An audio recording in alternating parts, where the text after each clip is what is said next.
네, 안녕하세요. 정세계 매니저입니다. 자, 지난달에는 제가 이제 2등으로 이제 수익률 대결을 좀 마무리했었고, 이제 5월달 같은 경우 이번에 좀 3등으로 이제 마무리했습니다. 근데 이제 수익률로 보시게 되면은 굉장히 아주 좋은 수익률이죠. 그래서 이번에도 수익률이 이제 168% 거의 170% 가까운 이제 수익률을 좀 기록을 했다라고 좀 보시면 좋을 것 같고요. 제가 여기서 이제 편입하는 종목들을 이제 보시게 되면 실제로 굉장히 탄탄한 종목들이면서 여러분들이 좀 더 이제 같이 투자하시기에도 좋은 종목들을 이제 많이 소개해드리고 있습니다. 그래서 그런 종목들로 일단은 좀 수익률을 계속 쌓아왔는데 한번 6월 달에는 조금 더 공격적인 뭐 테마주 좀 많이 공략을 하면서 훨씬 더 높은 수익률을 좀 기록하도록 노력해 보도록 하겠습니다. 그렇게 한번 말씀을 드리고 일단 오늘도 이제 간단하게 리뷰를 좀 도와드릴 텐데 지금 이제 새롭게 6월 달부터 시작이 되면서 4월 달에 이제 종목들이 이제 사라지게 되죠. 그래서 몇몇 종목들까지 리뷰 간단하게 좀 해드릴 테니까 오늘 한번 참고해서 잘 들어보시면 좋을 것 같습니다. 우선은 최고 수익률을 좀 기록을 했던 이 코오롱 글로벌을 한번 좀 보도록 할 텐데요. 자, 코오롱 글로벌 같은 경우 이미 제가 이제 2차 목표까지 터치를 했던 종목이어서 이번 달에 이제 최고 수익률을 좀 기록을 했던 그런 종목 중 하나였는데 현재 같은 경우에는 지금 상승폭을 좀 많이 줄인 상황이죠. 그래서 최근 들어서 이런 건설주들 같은 경우도 전체적으로 좀 조정이 좀 들어오게 되면서 시장의 상승폭을 조금 줄이는 모습이었었는데 이 건설주들 같은 경우는 사실 아직까지 중장기적인 흐름으로도 더 볼만하다라고 좀 말씀드리고 싶습니다. 이미 뭐 목표가는 터치해서 수익을 좀 기록을 했지만은 굳이 또 다시 한번 말씀드리는 이유는 이 코오롱 글로벌 같은 경우에는 이미 건설 부분에서 수주도 굉장히 탄탄하게 쌓아놓은 상황이어서 향후 실적 전망이 확실히 좋아질 수밖에 없는 그런 상황이고요. 그 다음에 뭐 풍력이라든지 그 다음에 현재 지금 자동차 유통 뭐 BMW라든지 이런 그 외제차를 좀 유통을 하면서 실제로 실적을 아주 안정적으로 쌓아 나가고 있는 상황이기 때문에 언제든지 다시 한번 재차 오르면서 이 고점대를 뛰어넘을 수 있는 종목이다라고 좀 보시면 좋을 것 같습니다. 그래서 약간 뭐 중장기적인 투자를 좋아하시는 분들 같은 경우에는 이런 코오롱 글로벌은 좀 더 긴 관점으로 보셔도 되니까 한번 말씀드린 거고 이 종목은 이제 4월달 편입 종목이어가지고 현재 이제 6월달에는 이제 사라지게 됩니다. 그래서 오늘 한번 간단하게 리뷰를 좀 도와드렸고요. 자, 두 번째로는 매일 유업 한번 좀 보도록 하겠습니다. 자, 매일 유업 같은 경우에는 지금 편입을 하고 조금씩 이제 안정적으로 우상향의 흐름을 좀 만들어 가고 있는데 실제로 매일 유업 같은 경우는 이제 음식료 대표적인 업체라고 제가 말씀을 드렸죠. 그래서 최근에 이제 소비 관련된 종목들이 좀 많이 움직이다가 이제 같이 음식료 관련된 종목들도 움직이기 시작한다라고 이제 말씀을 드리면서 이거를 편입을 했는데 실제로 매일 유업 같은 경우에는 이제 유제품 쪽이 굉장히 탄탄한 안정적인 실적을 좀 쌓고 있으면서 최근에 뭐 셀렉스라고 하는 이런 브랜드를 런칭을 해가지고 단백질 시장에 이제 진입을 했다라고 이제 말씀을 드렸죠. 이런 유제품, 음료나 이런 것들 제조하는 업체들 중에서 처음으로 단백질 시장에 진출한 거기 때문에 실제로 그 선점 효과로 성장성이 매우 크게 나타나고 있는 상황입니다. 그래서 최근 들어서 편의점을 통해 가지고 이제 뭐 단백질 음료라든지 이런 것들 섭취하시는 분들이 정말 증가하고 있는 상황인데 그런 면에서 큰 수혜를 좀 받을 수 있는 업체다라고 좀 보시면 좋을 것 같고요.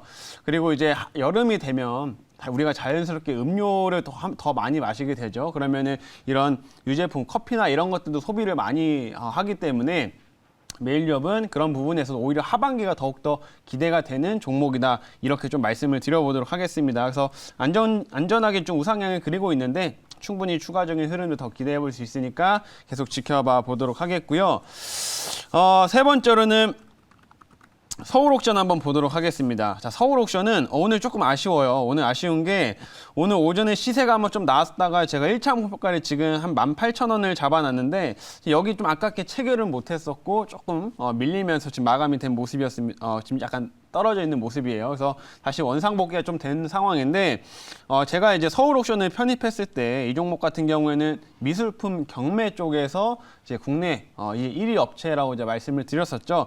오늘 상승한 이유를 조금 말씀을 드리면 오전에 한번 반짝 크게 올라갔다가 지금 조금 줄어든 상황이었었는데 이제 요즘에 경매 시장에 좀 화두가 되고 있는 게 이 NFT 시장이라고 아마 여러분들도 많이 뉴스를 통해서 보셨을 겁니다. 근데 오늘 두나무랑 이제 협업을 해서 NFT 시장에 좀 더 본격적으로 들어가겠다라는 내용이 이 기사화가 좀 됐었어요. 그래서 그것 때문에 이 서울 옥션이 오늘 오전에 한번 크게 튀어 올랐다가 현재 상승을 좀 줄였는데 역시나 지금 안정적으로 경매 시장이 좀 활성화가 되면서 실적도 늘어가고 있는 상황인데 NFT 시장까지 좀 더 추가적인 모멘텀을 앞으로 계속 활성화시킨다고 하니까 그 성장성은 더욱더 가파라질 수밖에 없다라고 좀 보시면 될 것 같고요. 이 업체는 이미 뭐 박스권 안에서 안정적인 흐름 뭐 만들고 있는 상황이라서 충분히 재차 뚫어낼 가능성이 훨씬 높은 종목이다 이렇게 말씀드리도록 할게요. 이 종목도 계속해서 지켜보면서 중간중간 리뷰 한번 해드리도록 하겠습니다. 그리고 마지막으로 한솔 로지스틱스 이거 어제 편입했던 종목이니까 한번 좀 체크를 하자면은 자, 어제 편입 이후로 어제 뭐 크게 좀 오후장에 뭐 크게 변화는 없었었는데 오늘은 소폭 조금 약세 흐름을 보이고 있습니다. 이 업체는 물류 업체라고 이제 말씀을 드렸죠. 종합 물류를 담당하는 회사인데 이 업체가 이제 숨겨진 물류 이제 운임 상승의 수혜주다라고 제가 말씀을 드렸죠. 실제로 최근에 이제 이런 물류 가격이 상승을 하면서 뭐 이제 전반적인 운송업 관련된 종목들이 좋게 흐름들 만들고 있는 상황인데 이 한솔 로지스틱스도 그런 부분에서 수혜를 좀 많이 받을 수 있다라고 보시면 좋을 것 같고요. 실제로 또 이제 중국 쪽에서 중국 남부 쪽에 이제 항구가 또 한번 이제 코로나로 인해 가지고 항구 좀 정지되다 보니까 이 중국 쪽의 법인을 갖고 있다라는 점이 또 부각이 될 수 있다 이렇게 말씀을 드렸습니다. 그래서 그런 부분들 바탕으로 실적 성장까지 같이 이어나가고 있는 그런 종목이니까요. 이 종목도 계속 지켜봐 보도록 하겠습니다. 자, 그러면 오늘 한솔 로지스틱스까지 리뷰를 좀 도와드렸고 오늘 신규 종목 한번 편입을 해보도록 하겠습니다. 자, 오늘 이제 현재가를 한번 좀 체크를 해보면 현재가는 지금 25,700원에 위치해 있는데 25,700원에 매수 편입하겠고요. 종목명은 인터로조라고 하는 회사입니다. 인터로조.